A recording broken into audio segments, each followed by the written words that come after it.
મોદી રાજસ્થાનની એક દિવસીય મુલાકાતે છે। ઉદયપુર એરપોર્ટ પર મુખ્યમંત્રી અશોક ગેહલોતે મોદીનું સ્વાગત કર્યું હતું। મોદી આજે નાથદ્વારા અને આબુ રોડમાં 5000 કરોડથી વધુના પ્રોજેક્ટનો શિલાન્યાસ કરશે। ઉદયપુરથી સીધા જ વડાપ્રધાન શ્રીનાથજીના દર્શન કરવા હેલિકોપ્ટર દ્વારા પહોંચ્યા હતા।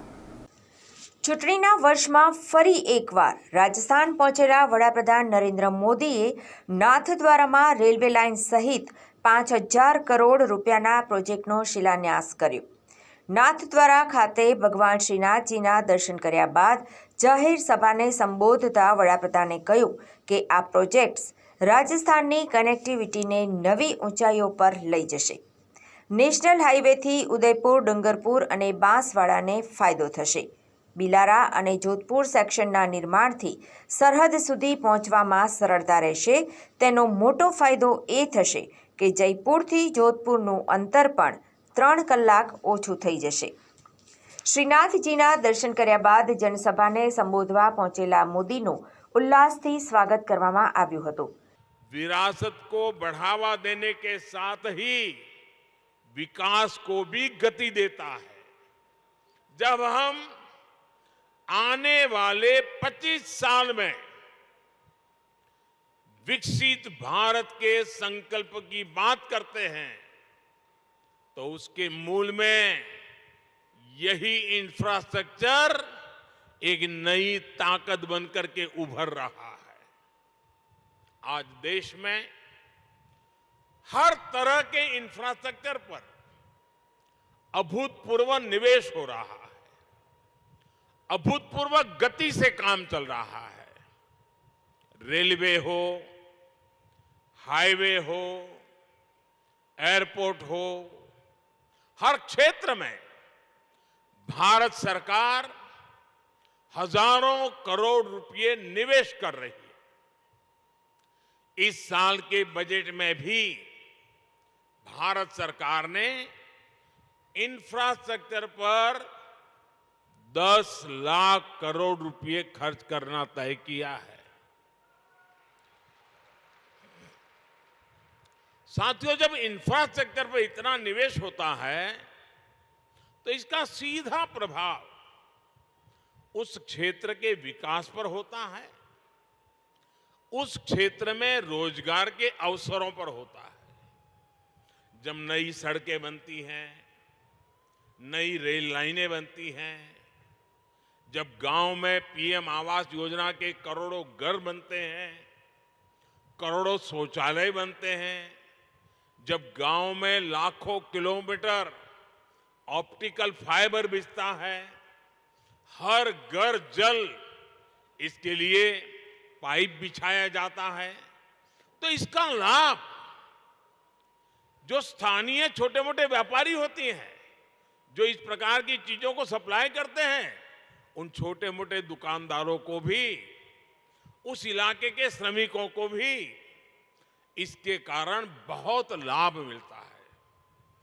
भारत सरकार की इन योजनाओं ने अर्थव्यवस्था को एक नई गति दी है।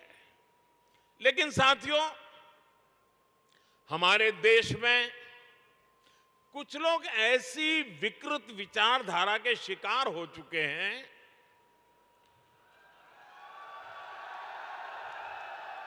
इतनी नकारात्मकता से भरे हुए हैं, देश में कुछ भी अच्छा होता हुआ वो देखना ही नहीं चाहते और उन्हें सिर्फ विवाद खड़ा करना ही अच्छा लगता है। अब आपने कुछ सुना होगा, जैसे कुछ लोग उपदेश देते हैं कि आटा पहले कि डाटा पहले, सड़क पहले कि सैटेलाइट पहले। लेकिन इतिहास गवाह है कि स्थायी विकास के लिए, तेज विकास के लिए मूल व्यवस्थाओं के साथ ही आधुनिक इंफ्रा बनाना भी जरूरी होता है। जो लोग कदम कदम पर हर चीज वोट के तराजू से तोलते हैं, वो कभी देश के भविष्य को ध्यान में रखकर योजना नहीं बना पाते। આ દરમિયાન જ્યારે મુખ્યમંત્રી અશોક ગેહલોત ભાષણ માટે સ્ટેજ પર પહોંચ્યા તો થોડી સેકન્ડો સુધી મોદી મોદીના નારા लाग्યા. વડાપ્રધાને લોકોને શાંત કરવા માટે હાથનો ઇશારો પણ કર્યો હતો. જનસભામાં ગેહલોતે કહ્યું કે રાજસ્થાન દેશનું સૌથી મોટું રાજ્ય છે. એક ગામથી બીજા ગામનું અંતર લાંબુ છે. તેઓ રાજસ્થાનની યોજનાઓમાં પાણી અને વીજળી પહોંચાડે છે અને યોજનાઓ પણ પહોંચાડે છે. અમે હાઈવે અને રોડ બનાવી રહ્યા છીએ. પહેલાં આપણે ગુજરાત સાથે હરીફાઈ કરતા હતા અને હવે આપણે ગુજરાત કરતાં આગળ વધી ગયા છીએ. નાથદ્વારાથી પીએમ મોદી બપોરે આબુ રોડના બ્રહ્માકુમારી સંસ્થામાં આવી પહોંચ્યા હતા.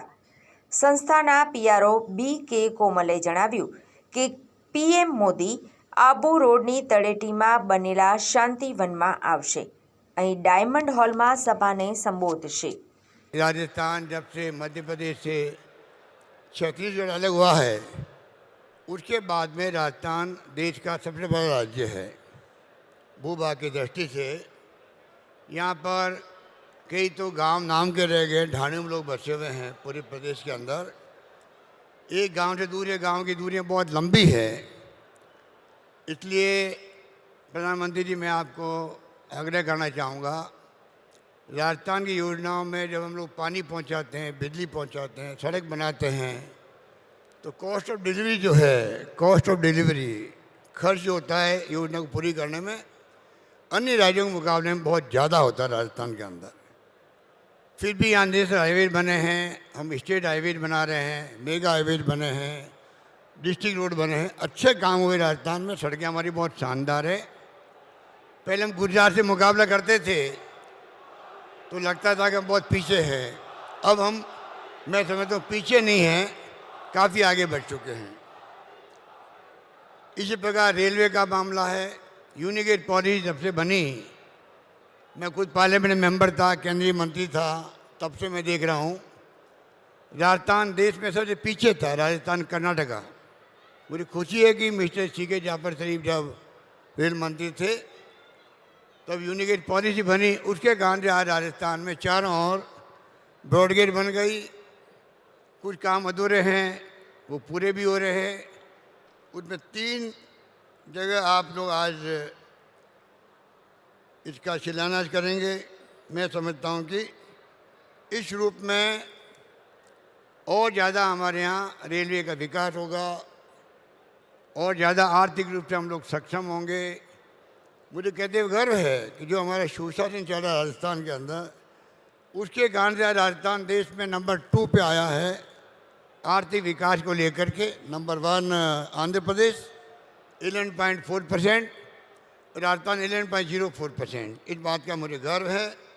और मैं आपसे निवेदन करूंगा कि बाकी जो हमारे कुछ, क्योंकि अभी मैं नहीं चाहूँगा कि मैं लंबी चौड़ी आपको मांगे रखूँ, मैं आपको पत्र लिखता रहता हूँ और भी लिखूँगा आपको जो हमारी पेंडिंग काम है.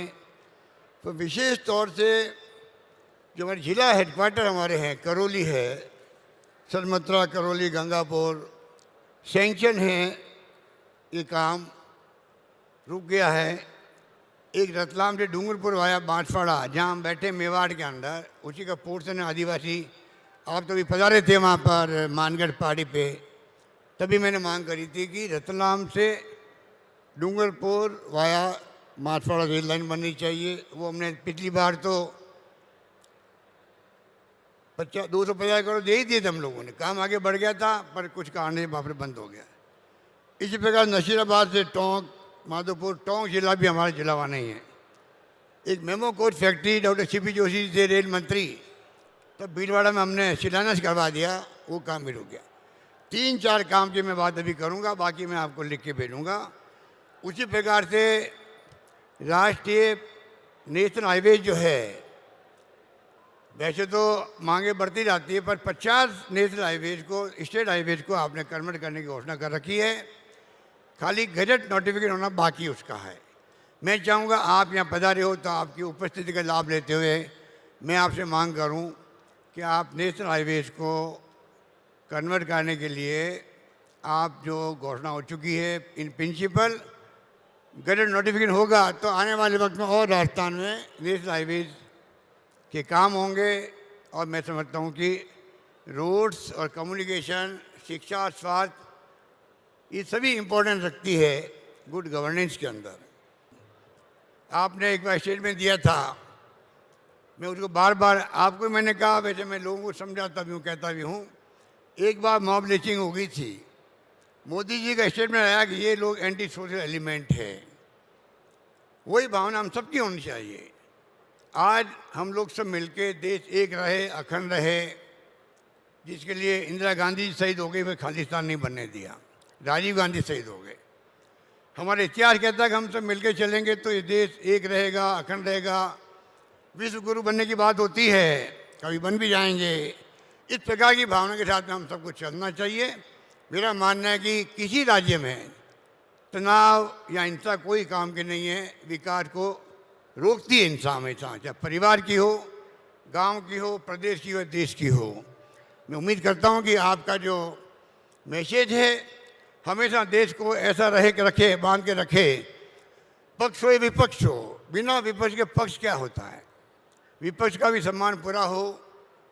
और मैं समझता हूं कि इस दिशा में आगे बढ़ेंगे आप खुद भी, तो और ज़्यादा मजबूती के साथ में पक्ष विपक्ष मिलकर देश की सेवा करेंगे।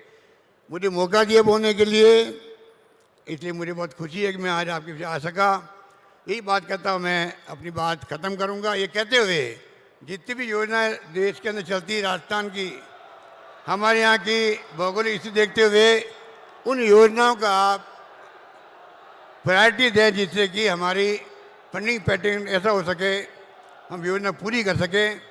यही बात कहता हुआ मैं पुनः आपका अपनी ओर से, यहाँ उपस्थित तमाम लोगों की ओर से, प्रदेशवासियों की ओर से हार्दिक स्वागत करता हूँ। धन्यवाद। जय हिंद। धन्यवाद।